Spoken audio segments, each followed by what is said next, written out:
How's it going, everybody? So we're going to be taking a look at just a few of these catches that I got.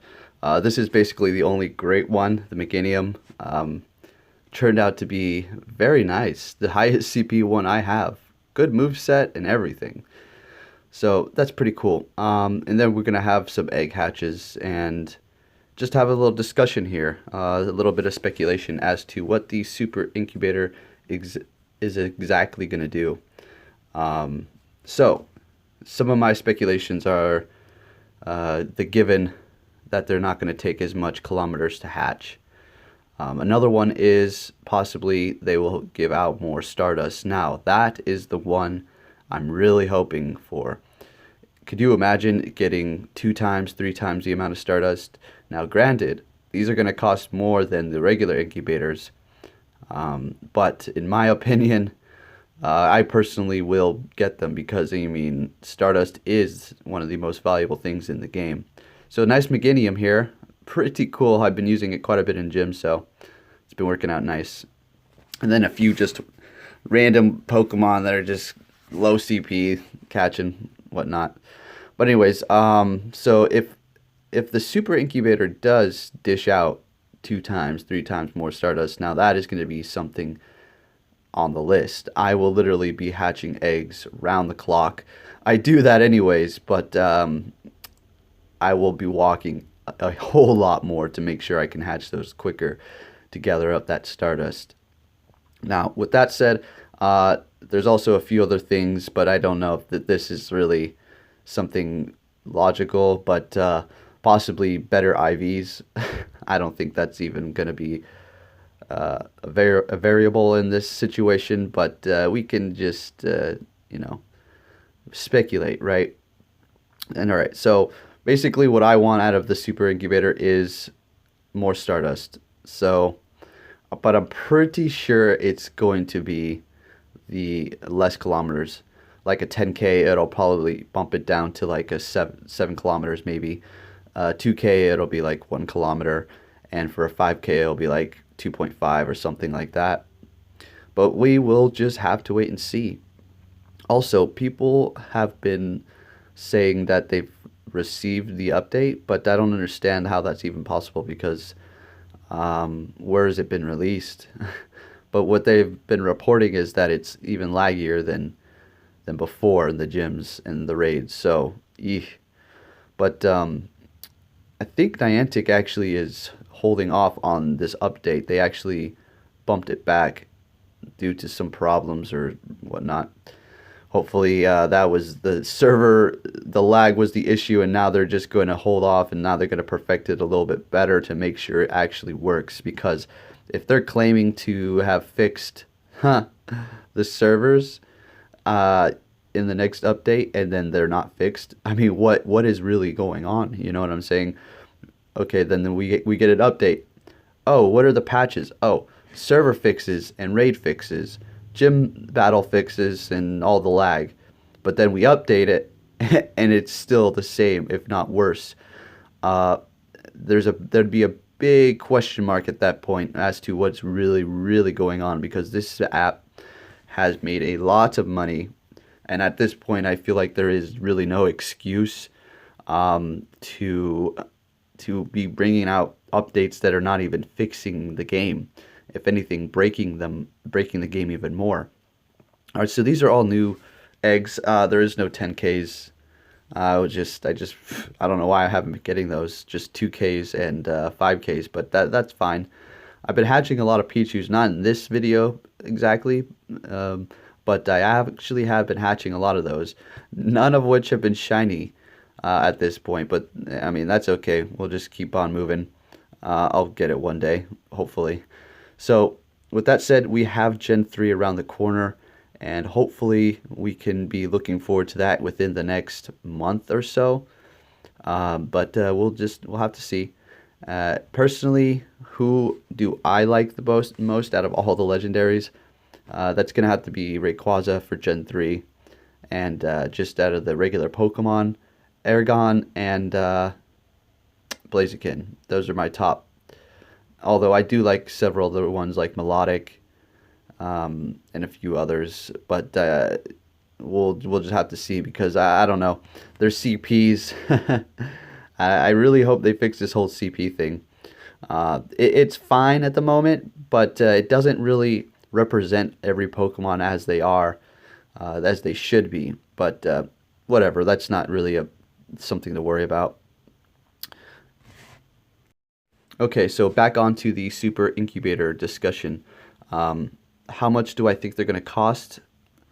I'm going to guess they're going to either cost 175 coins to 200 coins.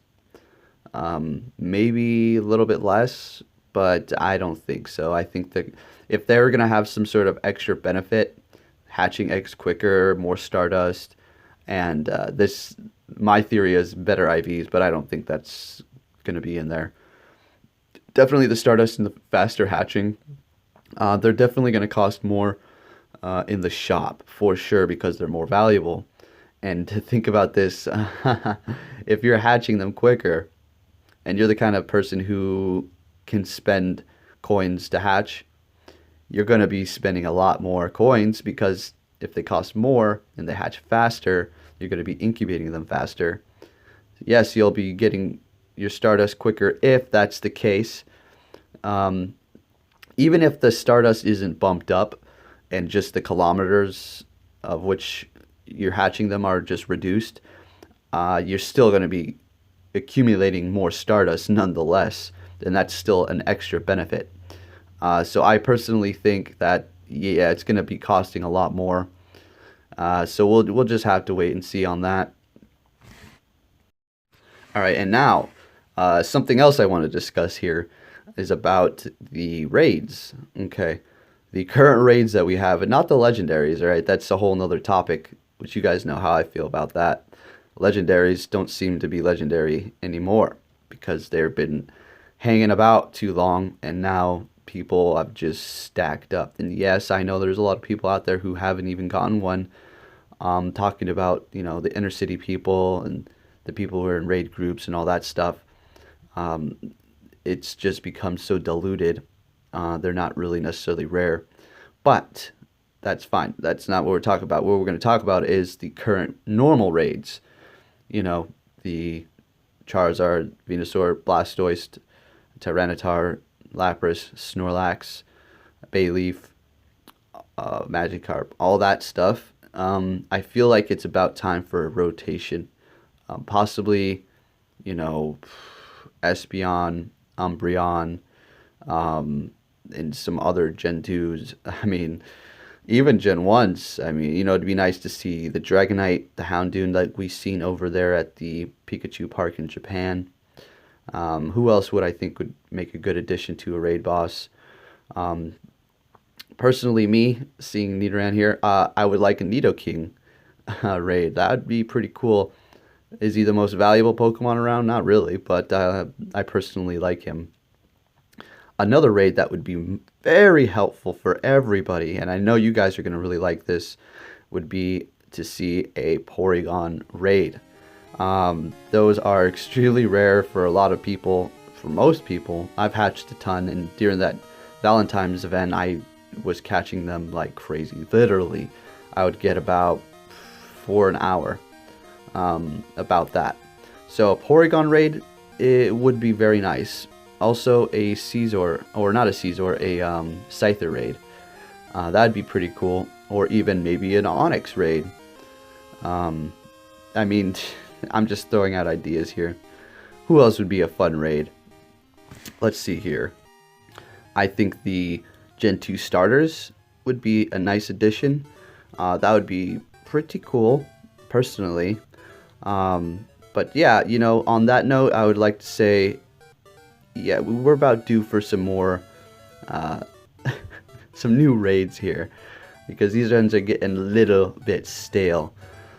Alright, so we're going to go ahead and take a look at some of my Pokemon and some of the moves I'm going to be changing with TMs here. Okay, so we're going to change a few moves with the fast TM, because I'm just piling up, and I'm just going to go and test some things out, see how it works. Why not? Mary Jane, we'll go ahead and switch Razor Leaf. There we go, Vine Whip. Faster attack. I was thinking about changing my Smash, his Iron Tail, to Poison Jab, but then again, Iron Tail is strong against Rock, and I don't know. We'll maybe. We'll think. Actually, you know what? Let's just go ahead and do it. Give it a shot. Yeah, because, I mean, it's not like I can't just change it back. Alright, so I just have a few more here that I want to do. And then I think we'll be done with this video. Oh, I actually changed my Awakened. He has Shadow Ball. So I did that off camera, and I just made the decision to do it because it does 100 damage. That's pretty good. So I was like, you know what? Might as well just go with it. Alright, so let's go ahead and scroll down here. Pretty sure the other one I wanted to do was a Dragonite. One of my randoms. Let's see here. Oh, went too far now. Alright, so here we are. And it is this one. Steel Wing. We want Dragon Tail. There we go. Very good. And Meta, he has Steel Wing. I think we'll keep Meta at Steel Wing because, yeah. Now for him, he's got Ember. I want Shadow Claw. Let's just go for it. Just want to give it a shot. There we go. Shadow Claw is just an extremely fast attack, so you know why not. And I do believe that's about it for now. It's just these charges are just stacking up. Way too many. Alright, so yeah, I think that about does it. I was thinking about a Kingdra, but I don't know. Might as well just this guy's Water Gun. We can go Dragon Breath. Alright, that works. There we go. And this Donphin here has Tackle. We don't want that. We want Counter. There we go. Alright, and Hitmon top. What does he have? Counter? Nah, that's staying there. Zen Headbud. Zen Headbud. Tackle. And Tackle. We'll keep him like that for now. And let's see, Silver. He has Dragon Tail. I kind of want that on him. Actually, you know what? Silver, let's go ahead and go with Extrasensory. This is like the third time I've changed his. And what about this 95 Dragon Tail? We'll leave it at that. And these are the Pokemon that you cannot change their first moves of. Interesting. And that one's in the gym, you just can't change it. Alrighty, that about wraps it up, guys. Thank you for watching, and I'll catch you on my next video. Take care.